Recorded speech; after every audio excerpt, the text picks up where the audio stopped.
Greetings, my name is Kerry and welcome back to my channel.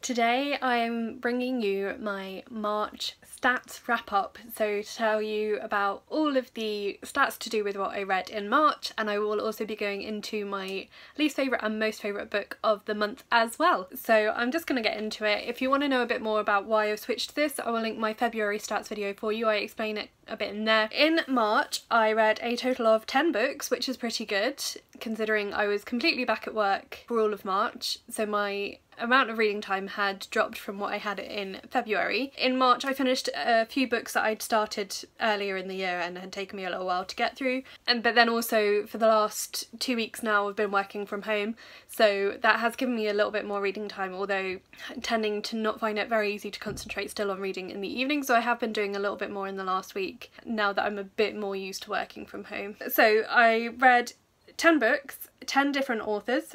I say that one of the book was an essay collection with multiple authors. Those books had a total of 2,670 pages, which is an average of 267 pages per book, so that's a pretty good average. They were all actually, fairly short books, to be fair. I gave one book 3 stars, 8 books 4 stars, and one book 5 stars.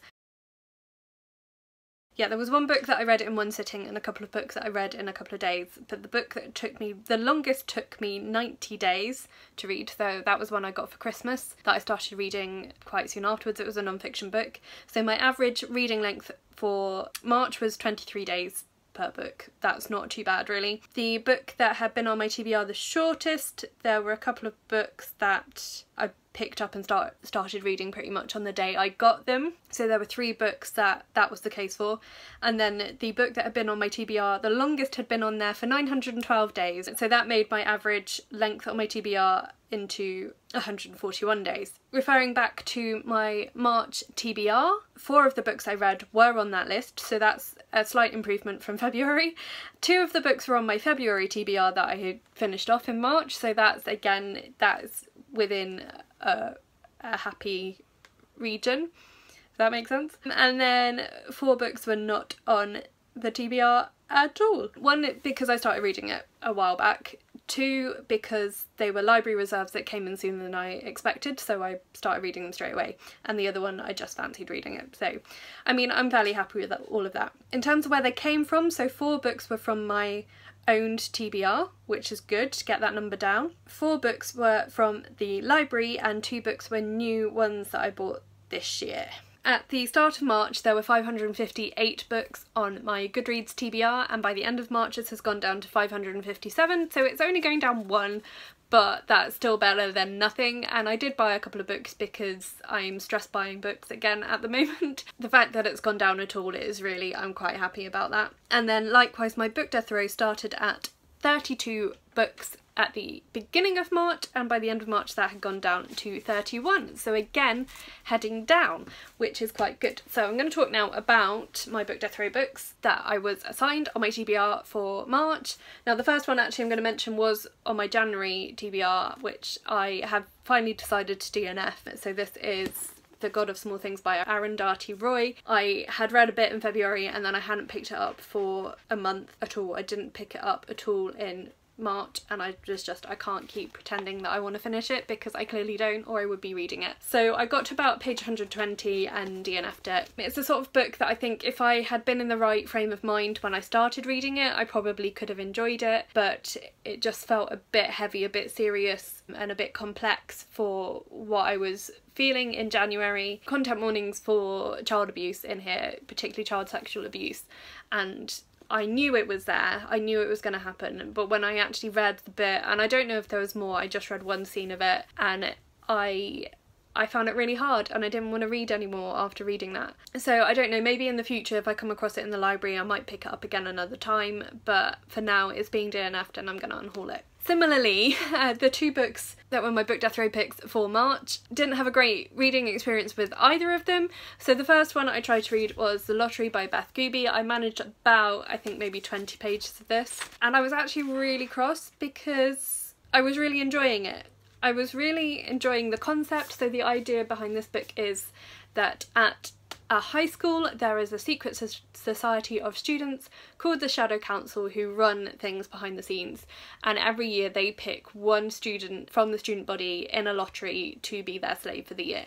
And the main character, at the point I got to, she isn't sure. She thinks she's been picked, but she's not entirely sure. The problem I had was I had to stop reading because if you have been watching my channel for a while, you know that I had a car accident in November, and it was very minor, but afterwards I was diagnosed with PTSD, and I've been really struggling with driving ever since. I still sometimes get bad dreams or flashback, not necessarily particularly of the accident I have, but because of the work that we do with the fire service. I'm involved in teaching the young people that we work with about road safety, so I have seen a lot of images of very nasty car accidents, and so I will get intrusive thoughts about those. Any subject matter to do with car accidents I'm very sensitive to. The main character's called Sally. She has a friend called Bryden, and Bryden's in a wheelchair, and about 20 pages in you find out he's in a wheelchair because he was in a car accident with his sister, and it was described in quite a lot of detail, and I just about got through reading it and I thought if that's all then that's fine, I can carry on. However, on the next page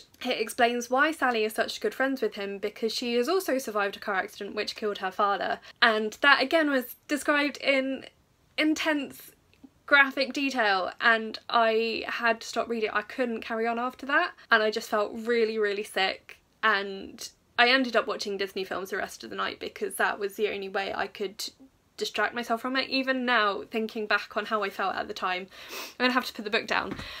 So that is why we really need content warnings for books. What's particularly annoying is I've had that book for a long time. I have had that book for over 5 years. I bought it when I was living in Wales. If I'd read it straight away I probably would have really enjoyed it. It's just bad timing that it's now that I've picked it up and now I will never be able to read that book. Just because of how anytime I pick it up I will remember how I felt being taken by surprise like that. So I'm a bit cross at myself for not trying to read it sooner, because I think I probably would have enjoyed it. And I mean, the thing with content warnings is I know I have a very specific trigger that makes me feel anxious and upset and ill. Lots of people have other very specific triggers that you can't possibly name all of them, but I think there are some things that are maybe quite generic that are triggering for a lot of people, and I think we just need to normalise having those content warnings. Like, we do it for films, we do it for TV shows, we do it for music even. There are stickers on the front of CDs that say explicit lyrics.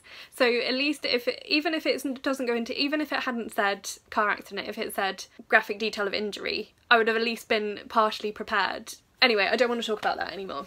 I'm going to do another little rant.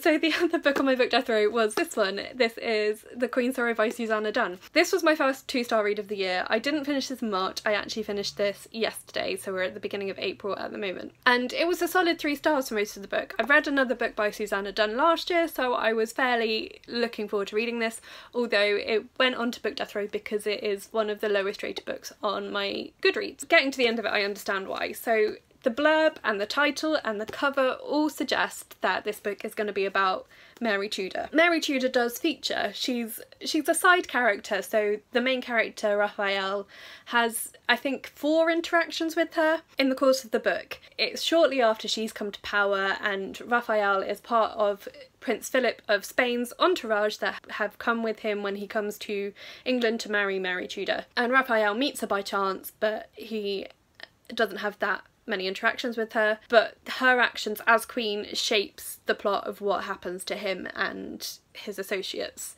his friends. My first criticism of the book was that Raphael, based on very little interaction with the queen, becomes a person that she trusts more than other people, and so she summons him to ask for advice about stuff that he is in no way an expert on, and it struck a really odd chord. Like, I didn't find that believable that he would have the queen's ear in that way. Which leads me on to my second point. Raphael is one of the stupidest protagonists I've ever read about in my entire life, and just made me so angry. So for most of the book it was just like, so it's told in third person present tense, which is also I don't really like. It narrates some of his previous liaisons with different women who he never understands why they're throwing themselves at him, and that was just like, what? Okay, A, you're really thick, and B, you can't be that that attractive that these women are just can't keep their clothes on around you. It doesn't, like, seriously, really. But I could cope with all that, and like the fact that each time he meets the Queen he doesn't recognise her, even though he's met her. Like the first time you can kind of understand him not recognising her, although you could argue that either way, but like then each time he meets her he's really surprised by her appearance, that she doesn't really look like the Queen. Yeah, but my big issue with this book was that fairly late on in the story one of Raphael's friends tells him like a big proper secret, like, and it's related to a problem that she has, and he doesn't have to do anything about this. It's shortly before he finds out he's leaving, so there's no need for him to do anything, but he decides he has to try and fix this issue. And his action, and I was sitting there reading it thinking, how can you be this stupid? Everything that you know about these people, this situation, should be telling you that what you're about to do is really idiotic, but he does it anyway, and then afterwards he's like, I don't feel quite right about what I've just done, and then it all blows up in his face.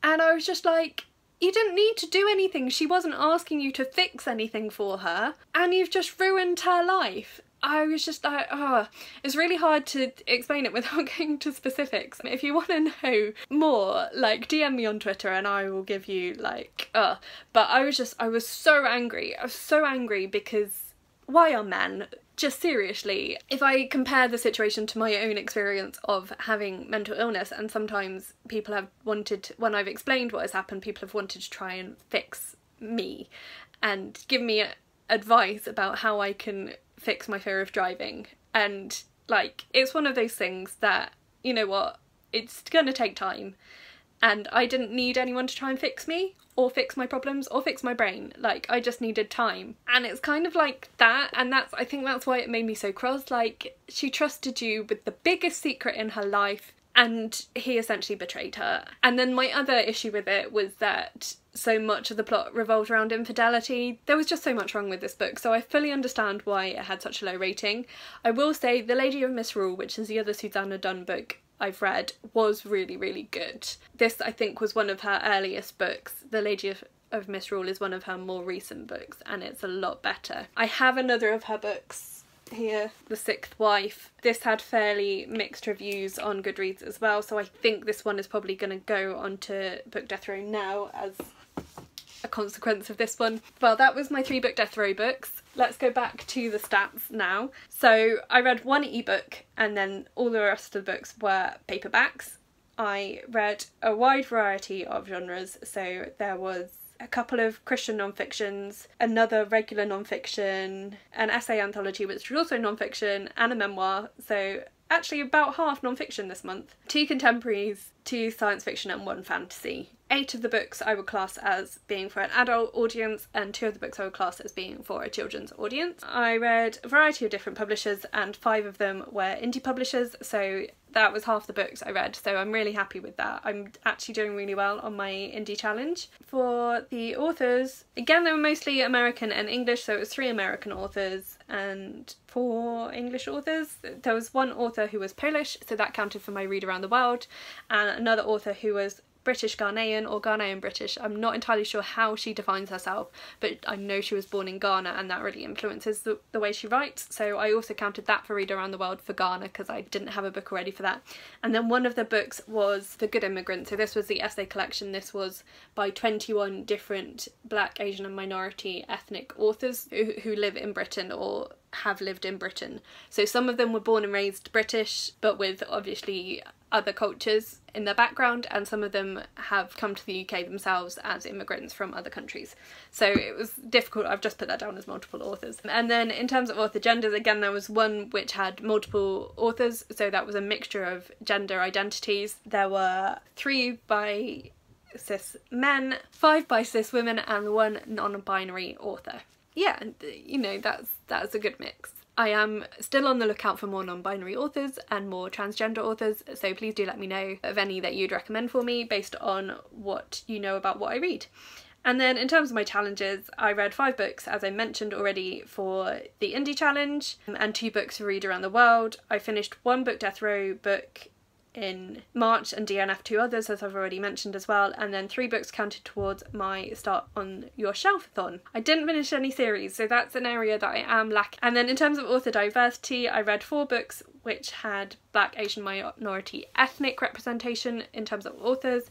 3 books were from LGBTQIA+ authors. 2 books were from authors with a disability. 3 books featured authors with a mental health condition. 2 books had neurodiverse authors. In terms of character diversity, again, I ticked all of these off. So I read books featuring characters from Black, Asian, minority, ethnic backgrounds, LGBTQIA+, characters with disabilities, characters with mental health conditions, and characters with neurodiversity, and one of the books actually hit all of those on its own. Right, so my worst book of the month, this was a book I gave 3 stars to, was Sickened by Julie Gregory. I've already talked about this in my recent reads video, so I'm not going to go into a lot of detail about it now. The main reason this got 3 stars was because of the writing style. I didn't like the way it shifted in tense a lot for no apparent reason. The subject matter is really interesting though. So this is a memoir, true story of Julie Gregory's experience growing up in an abusive family situation, and she was a victim of Munchausen's by proxy. So her mother was convinced that there was something wrong with her, that she had an illness, and was constantly taking her to the doctors.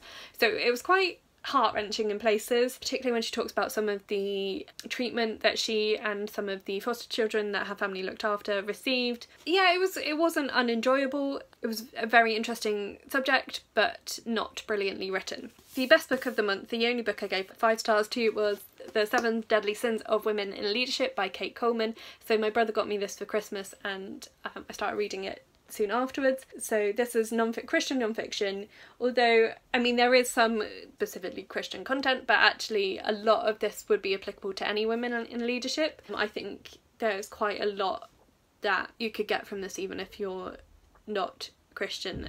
She uses examples from the Bible to sort of explain some of her points, but like a lot of it is really relevant anyway. She talks about 7 behaviours that women have that often limit their influence in leadership or hold them back. I just found so much of it resonated with me, and a lot of it made a lot of sense to me. That was, yeah, really, really good. So that is all for this video. I've actually talked a lot more than I meant to in detail about some of those books. So let me know how you got on with reading in March. Did you read everything you meant to? How good were you at sticking to your TBR? What was your favourite book and least favourite book of March? So have a chat to me down in the comments, and please also like this video if you liked it, and please subscribe if you haven't already. Really helps my channel to know that people are supporting and watching my videos. And you can also find me on my social media, so all that information is always listed in the description box below for you. I'm on Goodreads and I'm on Twitter, so go and find me there. And I think that's all. So that's it for today. Thank you so much for watching, and I will talk to you again soon. Bye!